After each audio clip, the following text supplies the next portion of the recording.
sura ya 7 muri Korani ku murongo wa 31 Imana iravuga ngo murye munanywe ariko ntimusesagure. Agakomeza ni nako kandi muri Bibiliya mu Ivanjiri cyangwa ubutumwa bwiza uko bwanditswe na Matayo umutwe wa 6 mu isengesho Kristo yigishije intumwa ze ku murongo wa 11 hagira ati ifunguro ridutunga uriduhe none. Ibi bishyira igikorwa cyo kurya mu bikorwa by'ingenzi bikorwa na muntu mu buzima bwa buri munsi. Ni igikorwa kandi kinafatiye runini umubiri wa muntu. Gusa kurya indyo yuzuye irimo ibirinda indwara, ibitera imbaraga ndetse n'ibyubaka umubiri ntabwo bihagije ngo umuntu abashe kugira ubuzima bwiza, kuko hari bimwe mu bikorwa umuntu akora nyuma yo kurya bigahita byangiza igikorwa yamaze gukora, bityo ibyo yariye ntibimugirire akamaro ahubwo bikangiza umubiri we. Hifashishijwe theindiantimes.com, step2health.com, femina.in ndetse na Nain Salvador, umuhanga akaba n'impuguke mu bijyanye n'imirire, nibyo YouTube channel yabateguriye ibikorwa 8 umuntu adakwiye gukora nyuma yo kurya. Igikorwa cya mbere mu bikorwa 8 umuntu adakwiye gukora nyuma yo kurya ni igikorwa cyo kurya imbuto ukimara kurya. Kurya imbuto ukimara kurya bikorwa n'abantu benshi, gusa ntibikuraho ko ari ikosa. Imbuto iyo uziriye zikenera enzyme cyangwa se ibinyabutabire byitabazwa mu igogorwa. Ibyo binyabutabire bigomba kuba byihariye ku mbuto. Iyo uziriye ukimara kurya bitera igifu gukora nabi ku buryo kitabasha gukamura neza intungamubiri mu buryo bwiza zibikura mu byo wariye. Inama ni byiza kurya imbuto mu gihe mu gifu nta kintu kindi kirimo. Urugero, mu gitondo ukimara kunywa amazi cyangwa se byibuze mbere y'iminota 30 yuko hari ikindi kintu warya cyangwa se yuko ugera ku mafunguro asanzwe. Igikorwa cya kabiri mu bikorwa 8 tudakwiye gukora nyuma yo kurya ni ukuryama. Kuryama ukimara kurya bishobora gutera ibibazo bitandukanye mu gifu. Ibikunze kugaragara ku byimba inda, kumva ibintu bivuga mu nda cyangwa se ukanasinzira nabi. Ni byiza ko ugerageza byibura ugategereza amasaha 2 mbere yuko ujya kuryama. Bikunze kubaho ku bantu benshi cyane cyane mu masaha ya nijoro akimara kurya agahita ajya kuryama. Ibi ngibi bituma abyuka yumva yagugariwe ndetse no gusinzira kwe ntikuze kugenda neza.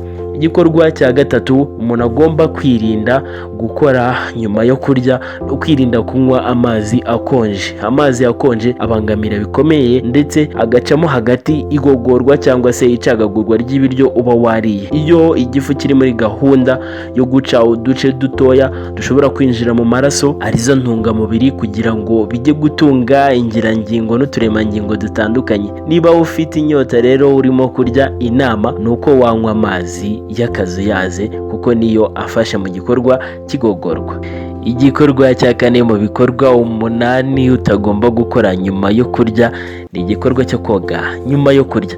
Iyo ukimara kurya igogorwa rikenera imbaraga zihagije ndetse n'amaraso icyo gihe atembera mu bice by'urwungano ngogozi. Iyo woze rero cyane cyane ukoga amazi ashyushye, amaraso ahindura uburyo bw'imitemberere agatangira gutemberera mu bice by'inyuma ugana ku ruhu mu rwego rwo kugabanya ubushyuhe aba arimo kumva, bityo igogorwa rikagenda nabi ndetse rikagenda nabi cyane. Inama nuko ugomba gutegereza byibuze iminota 30 nyuma yo kurya ukabona koga.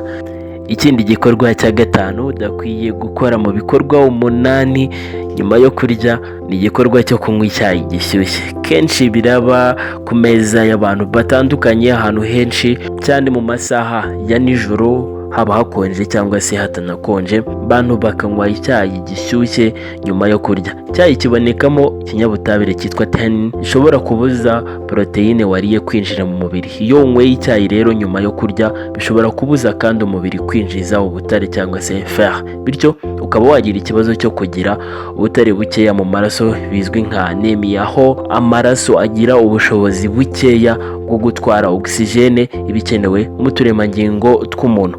Igikorwa cya gatandatu ukwiye kwirinda ndetse ukanakigendera kure cyane nyuma y'uko umaze kurya no gukora siporo. Umubiri ukenera umwanya uhagije wo gukora igogorwa y'ibyo wariye mbere yo gukora imyitozo ngororamubiri. Rero kabone nubwo byaba ari ukugenda gusanzwe, ni bibi cyane iyo ukoze siporo ukimara kurya. Igogorwa rigenda nabi bikaba byatera kubyimba inda, kugarura aside yo mu gifu, ibi bizwi nk'ikirungurira, ukumva amatembabuzi azamutse asharira, benshi babizi nk'ikirungurira, ndetse rimwe na rimwe ukaba wanagarura ibyo wariye bitewe n'uko wakoze siporo cyangwa se wakoze imyitozo ngororamubiri ukimara kurya. Ikindi, gukora siporo bishobora kubuza umubiri kwinjiza intungamubiri zivuye mu byo wariye. Ni byiza yuko siporo zikorwa, umuntu akazikora kuko zitera umuntu kuba ameze neza mu mubiri, ariko zigakorwa mu gihe gihabanye n'igihe umaze kurya, ukagikora mu gitondo icyo gikorwa cya siporo, cyangwa se ku mugoroba ariko utegereye nyuma yo kurya.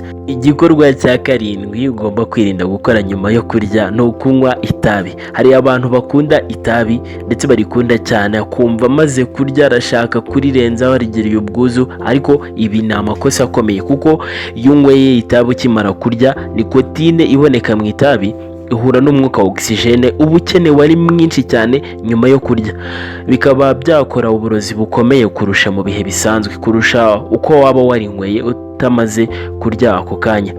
Rero ntago ari byiza kunywa itabi ririca, ariko n'uwo byamaze kugira imbata urinywa ntago ari byiza ko abanyamwongera bibi yongera ibibi ku bindi namara kurya ahita anywa itabi, ahubwo yarinywa mu bihe bitegereye kuba amaze kurya. Ibi kunywa itabi umaze kurya biri mu biviramo abantu benshi kurwara kanseri zitandukanye, harimo na kanseri y'ibihaha yibasira abatari bakeya bagerwaho n'iyi nikotine. Igikorwa cya munani ari nacyo cya nyuma, akaba ari igikorwa ugomba kwirinda nyuma y'uko umaze kurya, ni igikorwa cyo kurya. Nanone niba umaze kurya hakashiramo iminota 10 cyangwa se 20 udashonje, ahubwo ari ukugira ubushake bwo kurya gusa, hari abantu bita ba bon appétit, ugasanga yariye mu kanya ari wenyine, haje abandi bantu nabo bageze ku kanya ko kurya,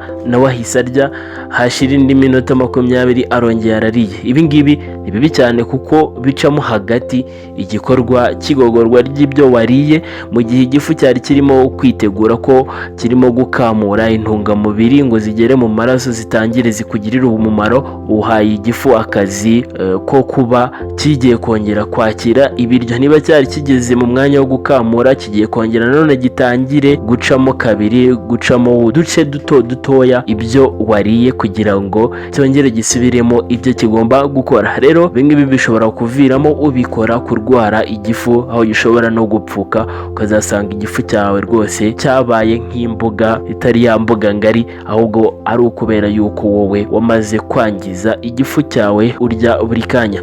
Ni ahacu rero kugira ngo turinde ubuzima bwacu, ibyo twariye bitugirire umumaro binyuze mu bikorwa dukora nyuma yo kurya. Ku musozo reka nshimire buri umwe wakoze subscribe kuri Nibyo YouTube channel, utarayikora iki nicyo gihe ngo ahe inkunga iyi channel, ari nako bukomeza gusangiza abandi ibiganiro byacu. Nge By Mc Joseph Tuyishimire, Nyagasani we uduha ubuzima, nakomeze abahere umugisha mu byo mukora, ndetse hanabaha kugira ubuzima buzima.